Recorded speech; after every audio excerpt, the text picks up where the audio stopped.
Good morning, my dear students.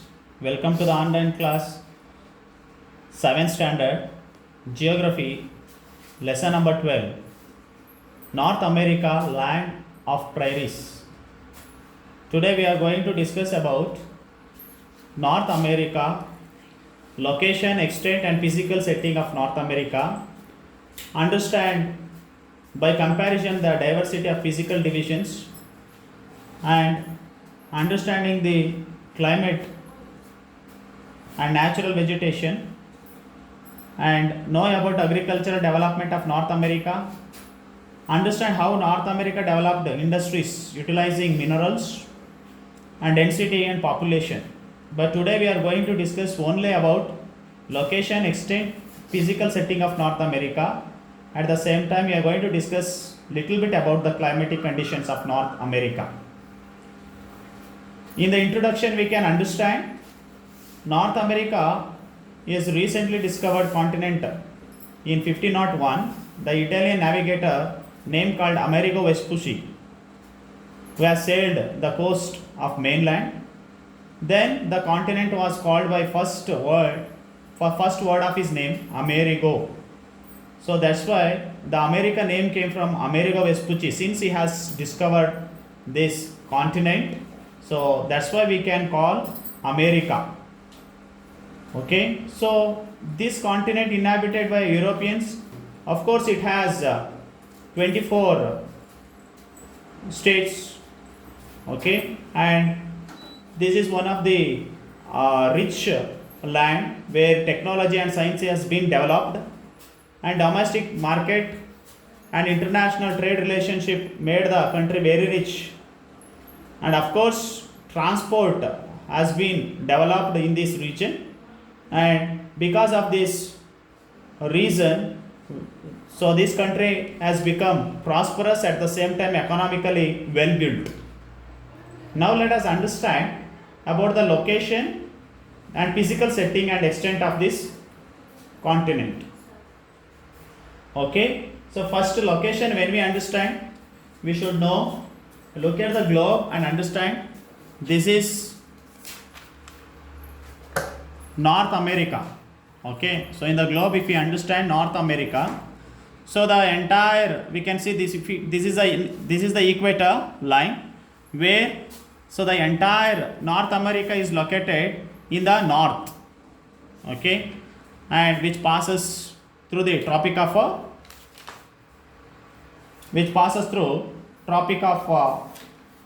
Capricorn. Okay, so that is, since it is there, it is located in the north. It is not Tropic of Capricorn, it is Tropic of Cancer, 23.5 degree, where Tropic of Capricorn found in the south. Okay, so it is passes through Tropic of Cancer, 23.5 degree north. Okay, so look at this picture. So we can see, if we understand the location, so the entire North America, it is located in the northern side, 0 degree equator, and this which we can see, so that is, if we take the equator line, so which has 19 degree, which has spread from or extend from 19 degree to 71 degree latitudinal line. It means it has located within this line. Okay, and at the same time it is located in the longitudinal line 150 degree western side. Okay, so 90 degree longitude, if you take it, so it is extended in 150. It means this continent is located within the 150 degree western side. Okay, so this is the latitudinal and longitudinal extent, and this is the line 23.5 degree, where Tropic of Cancer passes through the country or continent. Okay, so now let us understand about the physical setting, and at the same time we can see and we can understand the Arctic Circle, which 66.5 degree above, we can see that Arctic Circle. Okay, so this is, which I have marked, this is Arctic Circle. And now let us understand about the physical setting here. North America is surrounded by Atlantic Ocean in the east. This side, if we can, right side, eastern side is right side, this is Atlantic Ocean. Okay, and in the western side we can see it is surrounded by Pacific Ocean. This is blue color which you see, which I am marking, this is Pacific Ocean. Okay, and in the north if you take it, it is Arctic Ocean. This is Arctic Ocean. Okay, near the Arctic pole which you can see. Okay, this is Arctic Circle. So like that it is surrounded by 3 oceans. Okay, and it is separated from the continent of Asia by Bering Strait. So this, look at this blue color which you see, this is Asian continent. This is Bering Strait. Okay, this is Bering Strait which is separated Asia from North America. Okay, and at the same time you can see Panama. Okay, which comes here, Panama, which separates North America from South America. Okay, Panama Strait. Okay, so that's what they say, they have given here. It has land link with South America by Isthmus of Panama. It means we can understand Isthmus of Panama which divides North America from South America. Okay, so that is Isthmus of Panama. A number of smaller water bodies are also found here. Gulf of Mexico, this is Gulf of Mexico island. Okay, and at the same time you can see Gulf of Mexico, Hudson Bay comes here. This is Hudson Bay. Okay, which you can see the water body or island, Hudson Bay, and Gulf of Alaska. This is Gulf of Alaska. Okay, which I am marking. And at the same time you can see Gulf of California, and at the Gulf of California and West Indies islands are located here. And one more we can see Cuba Islands and Gulf of Alaska. This is Gulf of Alaska. And apart from that we can also see a number of number of islands lie in Arctic Circle or near Arctic Ocean. This is Arctic Ocean, and we can see one of the largest island here, Greenland. Okay, this is one of the largest Greenland. Okay, this is also island. So then the strip land that lies in the south of North America is called Central America. Okay, so this part is called Central America, the strip of land that lies in the south of north. Okay, and now let us understand about the extent of America. Now we have understood about the location and physical setting, and now extent. Of course, North America is the 3rd largest continent in area wise. It is 16.4% in the world after Asia and Africa. It is almost 7 times bigger than India. There are 24 countries in North America.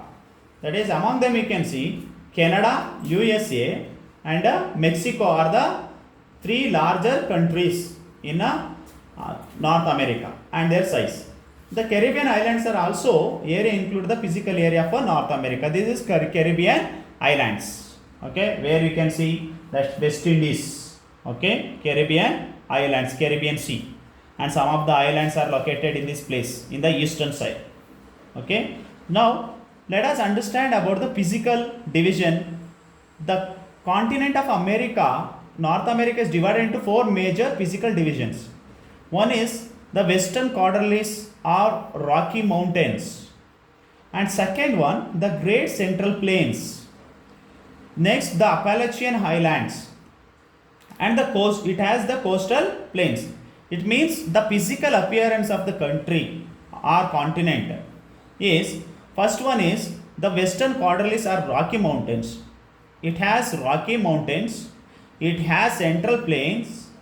Plains is nothing but it is a flat land, and this is Western Cordilleras, Rocky Mountains. It means the most of the mountains are made up of rocks. That's why it is called Rocky Mountains. Next, Appalachian Islands. Appalachian Island means they have the chain of islands. Okay, and they are very high. That's why they are called highlands. And the coastal plains. The coastal plains which are found near the sea border. Okay, so where most of the coastal plains which are formed by many rivers. Now let us understand one by one the Western Cordilleras first. The Western Cordilleras These are the young fold mountain ranges like the Himalaya in India. It means they are recently formed. Okay, so that's why they are called young fold mountains. And the western Cordilleras run from Alaska in the north and Panama in the south. It means these will start from Alaska. This is Alaska and they have the slope towards to the Panama. This is Alaska to Panama. It means north to south. Okay, it means they are spread from there. It means we can see, look at this color, and they are the above the sea level, 1000-meter height above the sea level. And here we can understand, we can also understand that they consist of series of plateaus. Plateaus is what? Plateaus are the plateaus have the surface, flat surface on the top. Okay, that is called plateaus. These plateaus are example Colorado, Mexican, Yucatan plateau, and form a series of parallel fold mountains. So they are the young fold mountains. So in the picture they are given the pictures of Rocky Mountain ranges, Alaska mountain ranges, and Mount Kinley mountains. Mount Kinley is one of the highest mountain range in North America. So it is about 6,190 feet and 94 meter is the highest peak, and Death Valley is the lowest, about 86 meter below the sea level.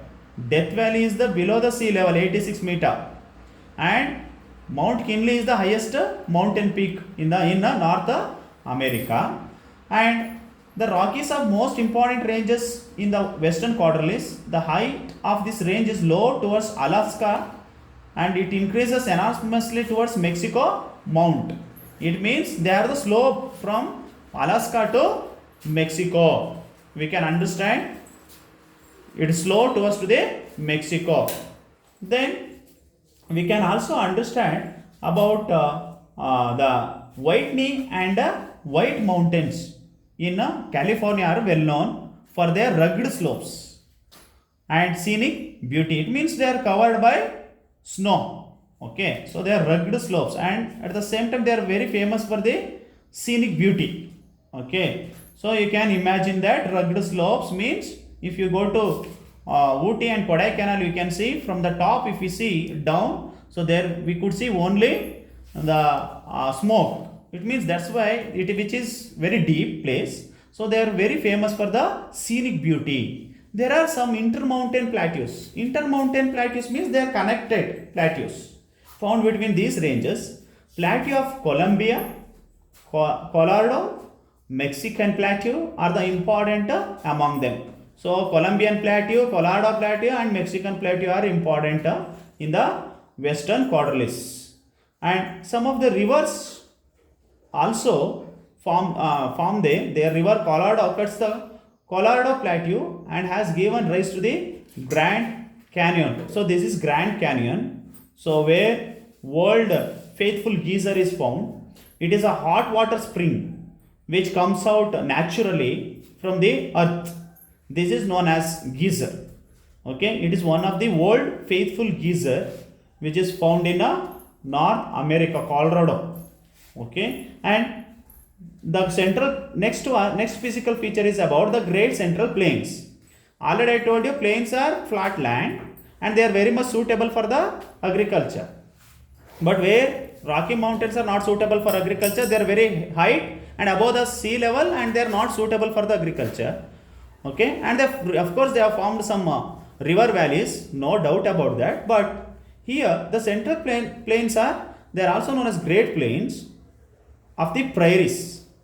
Okay, prairies found here, some of the grassland. They lie between the Appalachian in the east and the Cordilleras in the west. We can understand Appalachians are in the east, okay, and the Cordilleras in the west, Appalachian mountain. And the plain consists of vast expanse. It means it lies between this great central plain lies between Cordilleras. It means between the mountains. So of course about 3 by 5, it means we can say that 5%, among 5%, 3% of the total area of North America is flat and gently rolling land. It is suitable for the agriculture. These plains are formed by the rivers Mississippi and Missouri. Mississippi and Missouri and their tributaries. So they are the rivers. Mississippi and Missouri are the rivers and their tributaries. They are formed by their tributaries. It means this plain is formed by these rivers and tributaries. This is one of the most fertile plains of the world and is a good farming region. Already I told you it is very much suitable for the agriculture, which has among 5%, 3% is worthy for the cultivation of crops. The denudation of this area by ice sheets has resulted in the formation of large number of basins. Okay, so these basins are covered by lakes. Okay, river basins. Basins are nothing but they are the mouth of the rivers. Okay, before they are reaching, they form a basin where we could see the fertile land or fertile soil is deposited before reaching to the sea. That is called river basins. And now let us understand about the next physical feature is about North America is the Eastern Highlands, the Appalachians. Okay, the Eastern Highlands are also known as Appalachians. These are extend from Newfoundland of Alabama along the eastern margin of the continent. Okay, so that is eastern side. We can see Alabama, where we can see the St. Lawrence. Eastern side we can see here the St. Lawrence Valley separates. Okay, the Labrador Plateau, eastern side, the Great Land, Eastern Highland. This is, we can see that eastern side. Okay, after 90-degree right side, which we can see eastern side. This is the Appalachian Mountain or Eastern Highlands. These all are Hudson Bay, which you can see after right side. You can St. Lawrence and this place which comes under the Eastern Highlands. Okay, and the Appalachians are folded mountains, where we have seen already the Western Cordilleras are the young fold mountains in the western side, and at the same time right side if we see eastern side, Eastern Highlands, we can see these Appalachian mountains are old fold mountains. It means the mountains has formed very old. It means they are already existed. Okay, and their present height at the same time they have been denuded to their present height. East of the Appalachian ranges lie the Piedmont Plateau. Eastern side we can see Piedmont Plateau and the Atlantic coastal plain. St. Lawrence Valley separates the Labrador Plateau. This is St. Lawrence. This is St. Lawrence Valley. Okay, and which separates the Labrador Sea. We can see there. Yeah, this is the Labrador Sea which separates Labrador Plateau. Okay, this is Labrador Plateau, which will be separated from St. Lawrence. Okay, and next we can see that of course they are very rich in iron, some of the minerals. They are rich in coal, lands, lead, zinc, iron, copper, and then water power and wood. Of course this region has a surprisingly large population and it is importance in North America, economically significant. Why? This place is economically rich. Our population is high because most of the rich minerals are available here, and they export these rich minerals to other country where transport has been developed, and many people are staying in this place because of the minerals or mineral resources which are available plenty. Okay, now let us understand about the coastal plain. North America has quite long indented coastal line except the south where the Isthmus of Panama, the coastal plain south and west. Already I told you it is quite long denuded coastal line, means because already it is surrounded by Pacific Ocean in the west and Atlantic Ocean in the east and Arctic Ocean. But whereas interlocked place, or we can see the land especially in the south, so that's why we cannot see any sea or water bodies there. Okay, so that's what they are given, where the Isthmus of Panama, except the south where the Isthmus of Panama. Okay, because water body is not found and coastal plain is not found. If there is vast water body only where we can see coastal area, right? So that's why water body, since water body is not found, it is interlocked by the land. So that's why there is no water body. Okay, so that's why we can say the coastal plain is narrow in the northeast and widens towards the south and the west. Okay, so the coastal plain narrow in the northeastern side we can see, look at that, it is northeastern side narrow. This is the coastal plain. Okay, it is a narrow, but whereas in the comparatively in the eastern side it is not narrow as much as in the western side. In the eastern side we can see the coastal plain is narrow in the northeast and widens towards the south and west. The average height is 150 meter above sea level. This is low and relatively plain area with sandy soil which is relatively infertile. Why it is relatively infertile? Sandy soil is not suitable to grow the crops. That's why it is not fertile, and where only the sand is found and no fertility is found in the soil. That's why they are not so infertile, relatively infertile. Swamps and marshes are abundant. It means when the river flows or when they deposit near the coastal area, we could look at, instead of fertile land, so these swamps and marshes are abundant. It means we could see only some of the small, especially pebbles. It means it is formed by pebbles. So nothing could be grown on the pebbles. Okay. So we can see the little bit average size of stones here. Stones will be deposited and marshes, and it is very sticky.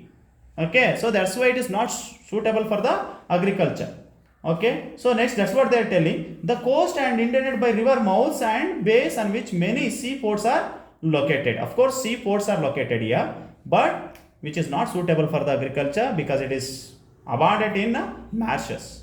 Okay, and some of the stones will be formed before the water reaches to the coastal area, to the sea. Next, rivers and great lakes. Here also some of the important lakes and rivers are found here in North America. They are unique in features in this continent. So we can see physical features of this continent around the Canadian Shield. Okay, so the Canadian Shield will be found. Look at the page number 117. Okay, where Canadian Shield will be found. Okay, so you can find in this page Canadian Shield, and the Mississippi and the tributaries forms the great river system Mississippi. Okay, already I told you great rivers are Mississippi. Okay, and tributaries forms the great river system North America. These together drains the third of the area of the continent and finally flows into the Gulf of Mexico. So you can look at this. Finally the river reaches to this Gulf of Mexico in the okay, north to south. Okay, since you know that highlands are there, they flow towards to the south only, and finally it reaches to the Gulf of Mexico. Okay, these together drains two-third of the area of the continent, finally flows into the Gulf of Mexico. The Missouri is the important tributary of Mississippi. Okay, so Missouri River reaches to the Mississippi. Okay, the other tributaries are Red River, Ohio, Tennessee, then Arkansas. Okay, and these are some of the other tributaries. Okay, tributary lakes which reaches to Mississippi. The next we can also understand, apart from that we can see the Snake, Fraser, Columbia, Yukon, Colorado, Rio Grande, okay, Mackenzie, Nelson and St. Lawrence are the other important rivers in North America. Okay, so next let us understand about the Mississippi River. The Colorado, Columbia and Fraser are the west flowing rivers. Okay, and they are short and swift. Immediately reaches to the coastal area to the sea. They are very short and flows into the Pacific Ocean. Okay, and river Colorado and river Columbia are the west flowing rivers, and they are short and sweep. And the river Columbia flows across Columbian Plateau. The Colorado River drains into the Colorado Plateau and forms the Grand Canyon. Okay, Grand Canyon. You can see, you can look at this. This is the Grand Canyon, which is very famous for the beauty scenery or beauty, and where many tourists visit this place. Okay, and Colorado Plateau and forms the Grand Canyon. It is a center for scenic beauty and tourism. The Grand Canyon is called natural wonder of the world. Okay, since it is not decided, it is a natural wonder of the world, but of course it is very one of the beautiful for the beauty, scenic beauty and tourism. At the same time, many people visit there. Then the Canadian Shield is another important feature of this continent, drained by many small rivers, and they flow into the Hudson Bay. Okay, so look at the picture. This is the Hudson Bay. This is Hudson Bay. Okay, this blue color which you see, I have marked, this is the Hudson Bay. Okay, so St. Lawrence is an important river that you can look at this. St. Lawrence, this is St. Lawrence, important river, and USA and Canada, it passes through the Great Lakes. It remains frozen for 3 months in a year. Of course, it is frozen, it means it will be covered by ice caps. Okay, 3 months. St. Lawrence is one of the important river which flows through USA and Canada there. Next, lakes. So Lake Superior is one of the important lake in North America. North America has a large number of freshwater and saltwater lakes. We can see saltwater lakes also and freshwater lakes also. So what is saltwater lakes means? Which contains the water is salty, which is not suitable for drinking. Freshwater, where fishing is possible, at the same time navigation is possible, and which is the water is suitable for drinking. So that is the freshwater lake and the saltwater lake, and they are situated on this they are situated on the southern border of Canadian Shield. Okay, Canadian Shield, southern part, that is Huron, Ontario, Michigan, Erie. These are some of the important lakes. Lake Superior is one of the important lake. So this is the picture of Lake Superior. Next, together they called homes. Lake Superior is the largest and Great Lakes, and it is the largest freshwater lake. So if they ask question, which is the freshwater lake in North America, you should say Lake Superior, and it is also one of the largest lake. Okay, and Chicago and Detroit are situated on the Michigan and Erie lakes respectively. In Canada, Lake Winnipeg is very important. Great Lakes are served as important waterways. Already I told you they are very important for the transport also, where fishing also possible. Next, let us understand about the climate and natural vegetation of North America. You know that North America has a wide range climate due to its vast latitudinal extent. Latitudinal extent, I already told you. Look at the picture, latitudinal extent 19 degree to 71 degree. It means which reaches from we can say that which crosses the Tropic of Cancer up to Arctic Circle. Okay, so that's why we can say that vast latitudinal extent. So that's why we can see the climate condition is entirely different. It means vast climatic condition which has and varied relief features, includes extreme weather conditions ranging from freezing condition in Alaska. So this is the Arctic Circle where Alaska is found. Just below that we can see Alaska. Okay, so which is there in freezing condition, Alaska. Look at the page number 117. So this is Gulf of Alaska, and this is, we can see that 66.5 degree if we take it in the latitudinal line. So this is very close to the Arctic Circle, where 71 degree which has extended from 90 degree to 71 degree. So 66 and above we can see that Arctic Circle. So that's why yes, it is this place, especially 66 and above 71. We can understand that 66 and above. So the Gulf of Alaska is located. So that's why we can say that it is a freezing condition or it is extreme cold. Okay, so cold climate.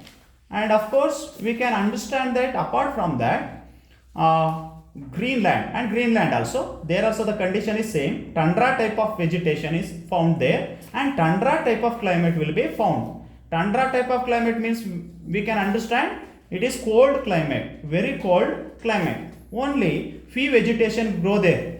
Okay, the growth of the vegetation is not much possible. Only few vegetation will be found like lichens and mosses grow there, and the condition of that place is very freezing. Okay, and some of the place, especially burning heat in the desert of southwest. Of course you know that desert is a dry land. Okay, in the southwest we can see the dry climate, or we can say that hot climate, and southeastern Florida, that will be found in southeastern Florida where desert is found. And Caribbean island, if we take it, Caribbean and Central America have tropical conditions. Central America have tropical conditions. Since they are far away from the coastal area like Bangalore, you can take it as moderate climate where Bay of Bengal in the east and Arabian Sea in the west. So where Bangalore is located in the middle, in the center, so there we can see that a moderate climate which has suitable climate. Okay, so comparatively to the north and south. So that's why we can say that here, especially in the eastern, especially in the Caribbean, Central America have a tropical conditions. The eastern of North America is more humid. Eastern part is a humid climate and tropical climate is a too hot. Okay, and where they are very close to the coastal area. Okay, and tropical climate is also found. Okay, especially during the summer season. Okay, so that is about the climatic conditions of this region. And central and southern regions of the continent are prone to severe storms including hurricanes and tornado. Hurricanes and tornado, what is this? This is a natural calamity. It means we can see the tornado, hurricane. These are two types of cyclones occurs there in the sea or ocean, which blow, the air which blow, okay, so very high speed, which creates cyclone and which also causes lot of damages to the coastal area. Hurricane and a tornado. Okay, so these are actually waves, sea waves, which occurs in the sea. Okay, they blow with high speed towards to the coastal area and which causes lot of damages to the people as well as to the property.